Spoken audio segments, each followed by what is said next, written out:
সাম্প্রতিক অস্থিরতা ও টানা কারফিউ জারির পর পর্যটন নগরী কক্সবাজারে আসছেন না পর্যটকরা। কারফিউ শিথিল থাকার সময় গণপরিবহন কিছুটা চলাচল করলেও এখনও পর্যটকদের আনাগোনা নেই সমুদ্র শহরে। পর্যটনের পাশাপাশি ধস নেমেছে মৎস্য, লবণ, শুটকি, শামুক ঝিনুক, পান সুপারি ও গণপরিবহনের ক্ষুদ্র ব্যবসায়। পর্যটক শূন্য কক্সবাজারের সৈকতের আশপাশে হোটেল রেস্তোরাঁ খালি পড়ে থাকায় বেকার সময় কাটাচ্ছেন অন্তত 20,000 কর্মচারী।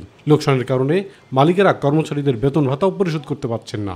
দেশ জুড়ে কারফিউ বলবৎ, পাশাপাশি বৃষ্টির কারণে পর্যটকরা যে স্বাভাবিক আসা যাওয়া ছিল এটা ব্যাঘাত ঘটেছে।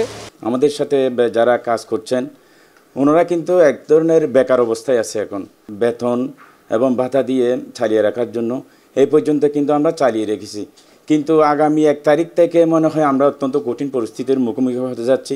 আমরা চাই আগের মতন আমরা স্বাভাবিক পরিবার পরিজনকে নিয়ে, স্টাফদেরকে নিয়ে সবাই আবার আগের মতন ব্যবসা করার জন্য। হোটেল কক্ষ ভাড়ার বিপরীতে সর্বোচ্চ 60% বিশেষ ছাড় দিয়েও পর্যটকদের সাড়া পাওয়া যাচ্ছে না বলে দাবি করেছে হোটেল মালিক সমিতি। তা আমাদের এই দক্ষিণ চট্টগ্রামকে যদি ধর্মঘট আন্দোলন কর্মসূচির থেকে অব্যাহত রাখা হয় তাহলে আমাদের এখানে যে সম্মানিত পর্যটকেরা আসেন এবং আসে তাদের জন্য ভালো হবে।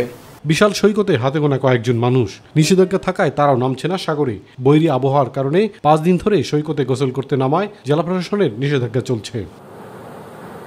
ইলিয়াস কমল, মাই টিভি।